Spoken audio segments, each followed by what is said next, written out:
am going to start a timer because I know that y'all want to go eat. So I want to make sure that I don't go over time. I like this. Down there with you. That's hilarious. So currently, in my current position, I am CEO of RVETS. It's a veterans nonprofit here in the state, servicing military veterans and their families. Have any of you guys heard of RVETS? Okay, good. We got some people that's heard of us. All right, so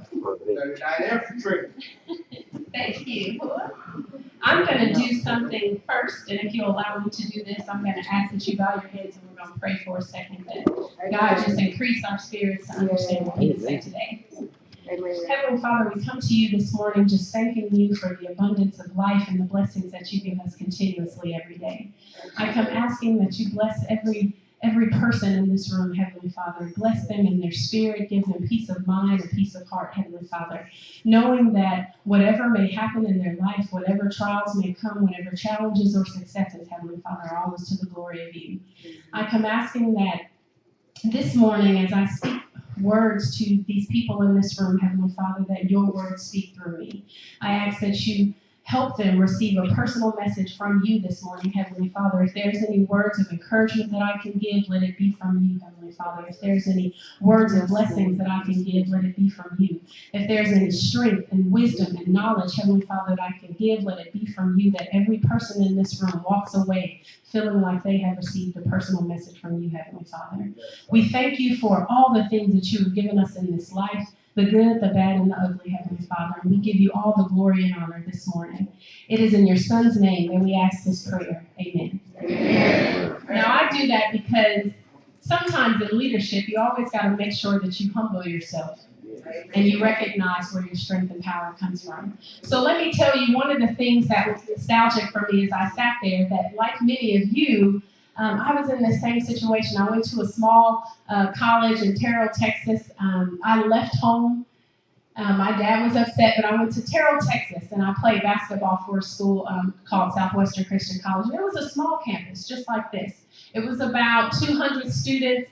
And when you have a small campus, it becomes your family. There's a unity that exists that you don't see in the big universities. And those relationships sustain me today. All the things that I do and go through, all the drama that I went through in that small, because y'all know we have it when it's just us together. We all know everybody's business. We all know what's going on. All of that stuff helps me deal with some of the drama that as you succeed, you'll experience it too. So to tell you a little bit more about myself, I grew up in a city, Oakland, California. So I am not from here. My husband is from North Little Rock, McAlmont. You guys know where McAlmont is? Yes. He is a Southern mama's boy still weaning off the breast milk. So I have he will tell you that he's proud of it. He has a church and family member here that goes here. And so one of the things that I have loved about this state is the family unit and just the relationships that I've built. Now, it's definitely different from where I come from. But I grew up in a time where family was everything. Both of my parents, I have like many stories that we hear in the African American community. Unfortunately, both of my parents did drugs. My mother stayed in the streets for years. My father ended up getting himself together and he raised me and my 6 siblings. I was the oldest girl. How many of you guys are the oldest kid in here? Isn't it hard on us? Lord Jesus. I got 1 B my sophomore year of high school, and I was on punishment for like 6 months. It's just, but he pushed us.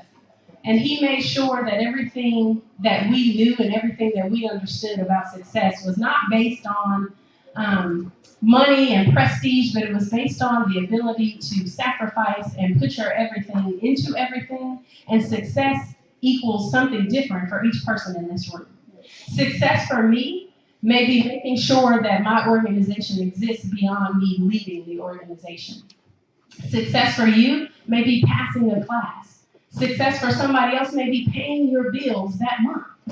Because in everybody's situation and everybody's journey, it's different. And so for me, I love these moments where I have an opportunity to speak to students who are trying to succeed because I was where you are today. I came from nothing. I went to school.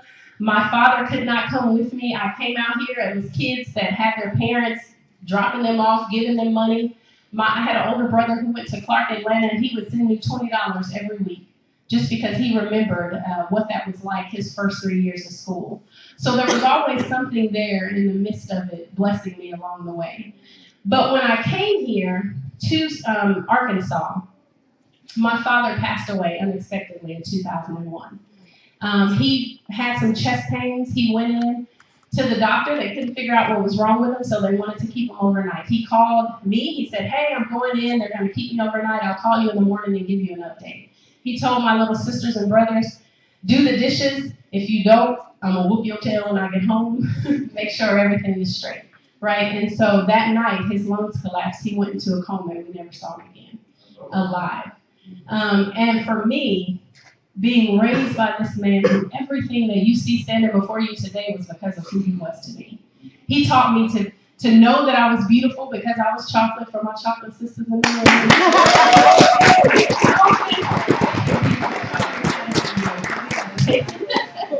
But he helped me understand that there was beauty in being black and being who I was. I did not have to try to conform to what somebody wanted me to be. When and I took that with me all throughout my days. I remember being at this small university. Before kids, my hips weren't this big. And I was a little skinny something. And I didn't have this voluptuous shape, and the guys always liked the other light-skinned, long-haired, pretty girls.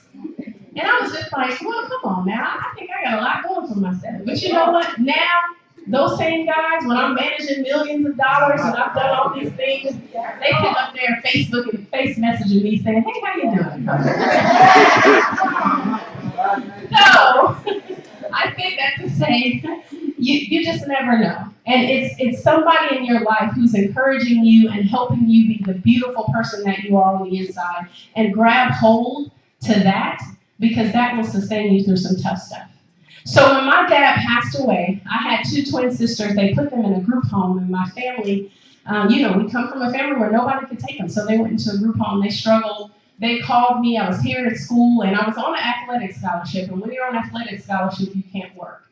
And so I flew home to California to ask the judge, can I get custody of my sisters? And he said, you know what, Nicole, we want them to go with the family, but you don't have an income. You're only 21 years old. You got to show me that you can take care of them. So I said, okay.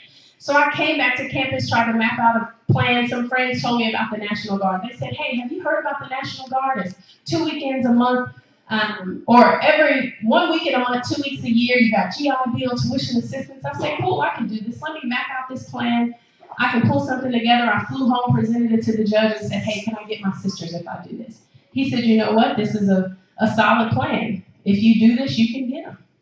So I signed the dotted line. So where I thought that my journey was going to be going to school, going into law school, doing all these different things connected to giving back to my community, it all shifted. Because sometimes our plan is not God's plan. That's right. And so I did that. I came back. He said I could get my sisters, and my first day of basic was 9/11/2001. Oh my God. So it all changed at that point. Everything that I thought had changed. So I come back, I tell my sisters, and at this point I had to find my mom because I knew that I had to go to training and I needed somebody to take care of my sisters. And so I went to California. Me and my older brother, we looked in the streets and we found my mom, and I said, hey, I just need you to stay here with them. And during this time, when I went through this whole process, there's a process in Arkansas called the Interstate Child Compact Placement Program. And so even though they were coming from California, Arkansas had to approve them coming to live with me. So Arkansas came. I was on everything under the sun. Government assistance, my rent was $3. I was on food stamps, everything I could think of. And when I walked in those offices, those women looked at me like I didn't need to be on that because I didn't have the perceived idea of what somebody should look like that needed those benefits, but I signed them up. And I said, let the government help me do what I need to do to take care of my family. And at the end of the day, I got all of those things, and when it came time for Arkansas to make their decision on if my sisters could come, they denied me. They said they denied me solely based on my age. They said you're too young, and they're teenagers. So, me being a sister, growing up in the hood, now in my hood, there was a train that would come through, on the sidebar, there was a train that would come through our community. Our whole community would ride this train. Now, keep in mind, when I was young, I didn't realize this was illegal. The kids would get snacks and ice cream and all the fun stuff. Parents would get bread and meat and stuff that our family needed. Because in our mind, hey, it was something coming through our community. We need to take care of our family, so we did it. So I knew how to hustle and grind to get done what I needed to get done. So I said, let me figure out this plan. So I went back home, or I called the judge. She said, well, listen here, we'll send them out on a visit, and we won't seek them back. And we said, okay, so you won't try and get them back. They sent my sisters to Arkansas on a visit, like they said, filled out the paperwork, and they never tried to get them back. But when we got called up for deployment, in order for you to not be deployed, you had to show that you didn't have anybody to take care of your children or your whoever you were taking care of. So I was in this place where I didn't have the paperwork that I needed to get out of this deployment. So I had to, like I said, call my mom, find her. I said, I need you to come live here with them so that they can be okay. Now, when I deployed, I joined the military as a cook because when I started, I had tore my ACL, and when I went to do the military intelligence test and all of that, I missed the date, and they said you have these 3 options that you can choose from. It was a chemical engineer, a cook, and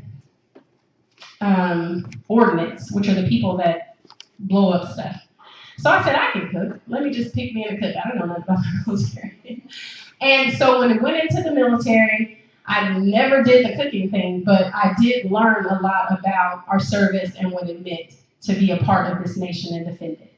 And so when we got deployed from Arkansas, there are some racial issues. I think y'all know that. And in the National Guard, they exist as well. So there were a lot of people who were higher ranking than me that said, you know what, I don't want to do this job, I don't want to do this job, I don't want to do this job, so we're going to pick people that we're going to have do this job. So we're going to pick this girl who's not from this state, who's a cook, which in their mind was something that they did not consider important enough, and we're going to make her be a 50 cal gunner. So I got trained on a 50 caliber machine gun in 208, and I was a combat lifesaver. So I got trained to prep people before the medics came. So when we got over there, 2 weeks into us being into country, my commander and about 11 other people from my company got killed in a mortar attack. And I had this moment where these men that I had trained with, who I had grew to love and appreciate, I got to hold their hands as they breathed their last breath. So you go from sitting at a campus as a student, where you are, to 6 months later, being in a situation where you're watching the very people that you trained with breathe their last breath. But I was covered.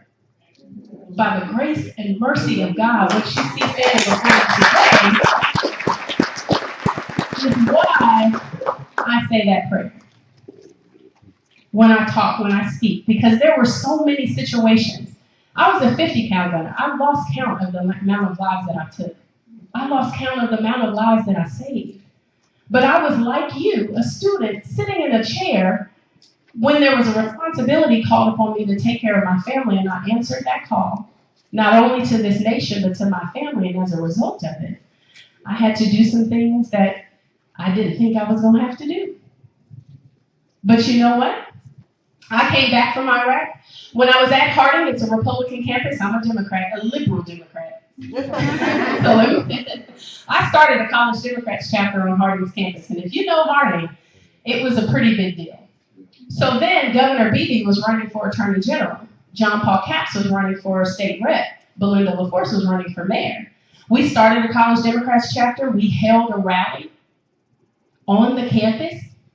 We got death threats, notes under my door telling me if I don't leave and stop this nonsense, something was going to happen. But we come from the hood, so that type of stuff don't bother me. Somebody can threaten me all day, but until you step up and do something, keep it moving.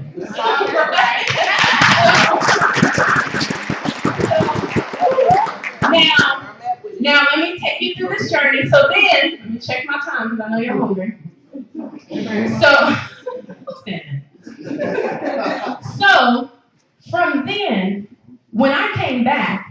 and got a job, I realized that I loved my husband, who's now my husband. He was my fiance then. And I didn't know if he was going to be the one.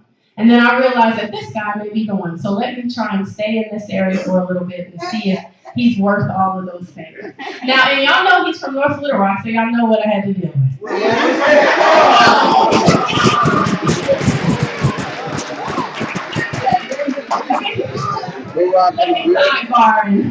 No, I'm not.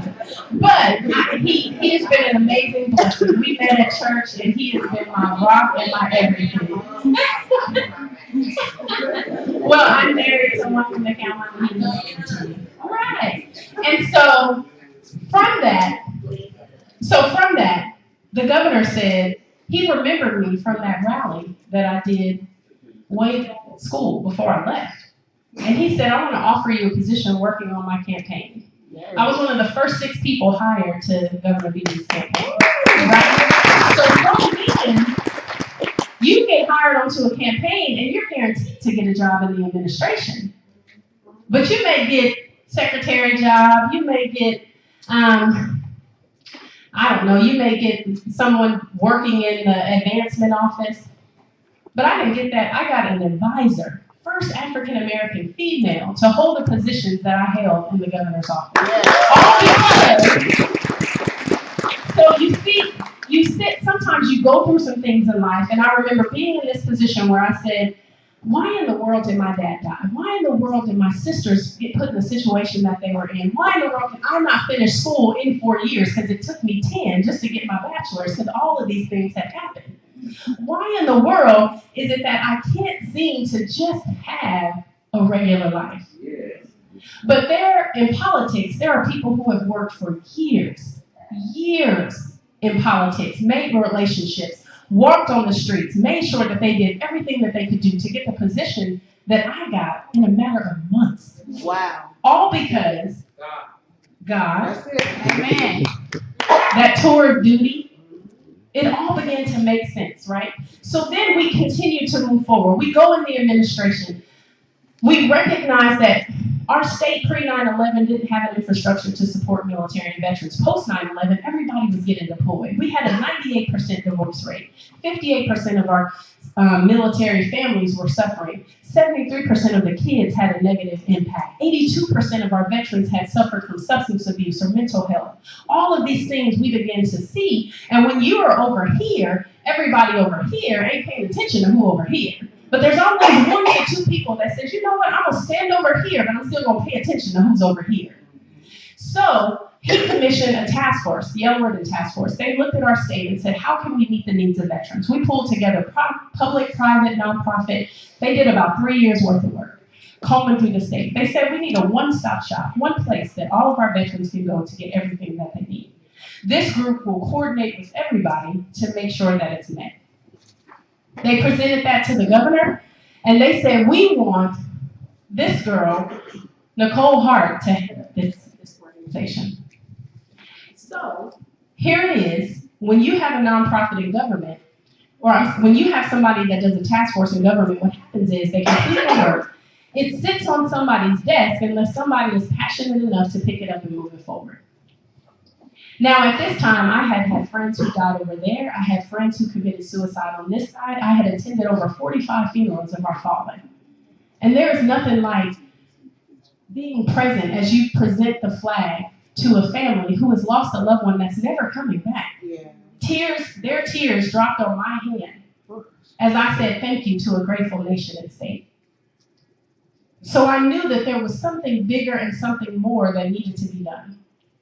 So from that task force, I showed some leg and did what I do best, hustle and grind, and I got about $1.6 million to get us off the ground.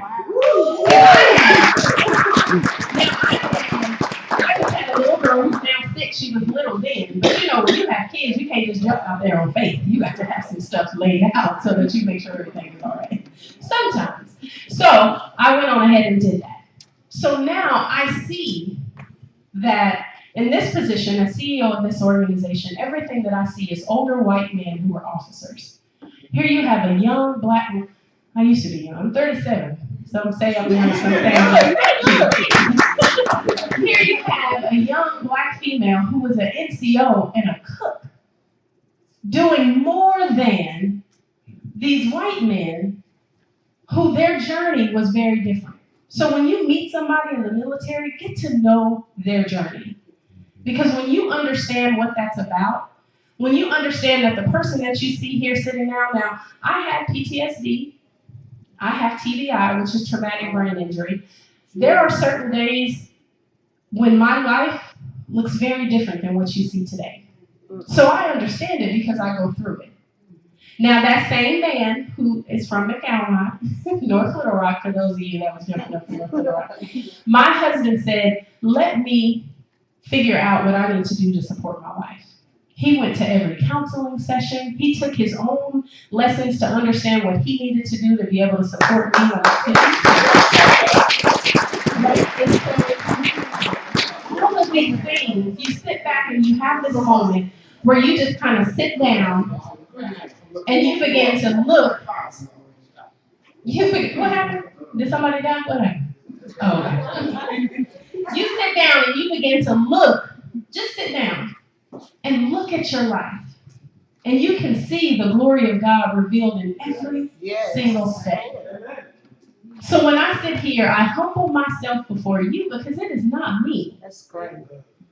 I want you guys to sit before me, sit above me, because I am a servant to you because I am doing His work. That's right. So know that the seats that you sit in, however hard your journey is in this moment, in this space, and in this place, it is for a reason. And you may not see it right now. You may not see it 2 years from now, 3 years from now, 11 years from today. I was in a very different place. But 11 years today, I am in a very different place. Right? So can you guys do something for me? Those hips and that baby. Can you guys do something for me? Stand up. And we're going to end it on this. Because I know y'all hungry. Let me check my time so I can talk back to y'all if I didn't go over. Dang, I went over. I want you, raise your right hand. Close your eyes. And repeat after me. Father, I come before you today. A humble servant in your hands. I am asking you, Lord, to lead me. I am asking you, Lord, to bless me. And whatever my journey may be in this moment, I surrender it all to you. In the mighty name of Jesus. Amen.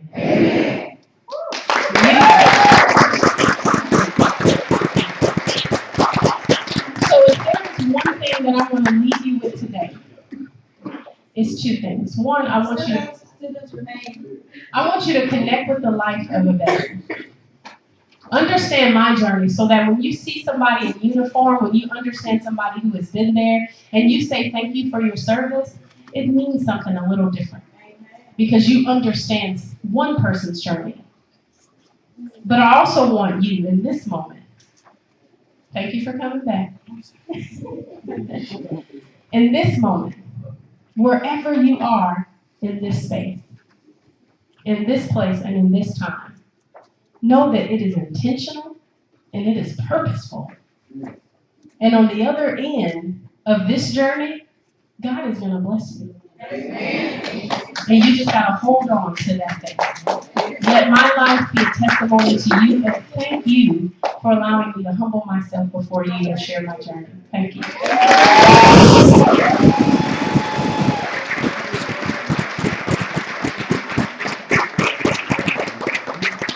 How beautiful was that? How beautiful was that?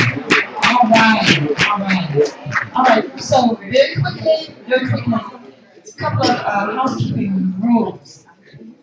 For students of Shorter College, it is never appropriate to walk out on speakers, okay? If we have 1 hour, and we try to complete everything within that hour time frame. So I need you to help me. These are just some things that we'll learn and that we need to know as we're on our journey, all right? So we want you to help us. And so, having said that, let's give our speaker another hand. And we're going to ready ourselves for the alma mater and dismiss, all right?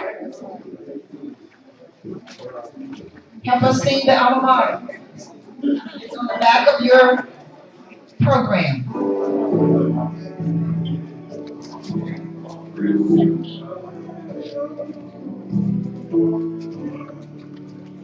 Oh, short we are lonely, you make the way for us. Our prayers raise our Lord, shall be in thy name. We pledge to live in nobly, our pride with you, serving the world that is with peace, and live a life that's free. Help those who want and praise to stay thy praise to express. Oh, we do pray that thou shalt live for thee, that thou shalt live for thee, my child, that thou shalt live for thee. Oh, short and promise, we do pray that thou shalt live for thee. Hey!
That's my problem. Because I thought you said you couldn't go because you had a gas or something. Okay. I just thought it was you. Thank you. I'm a better too.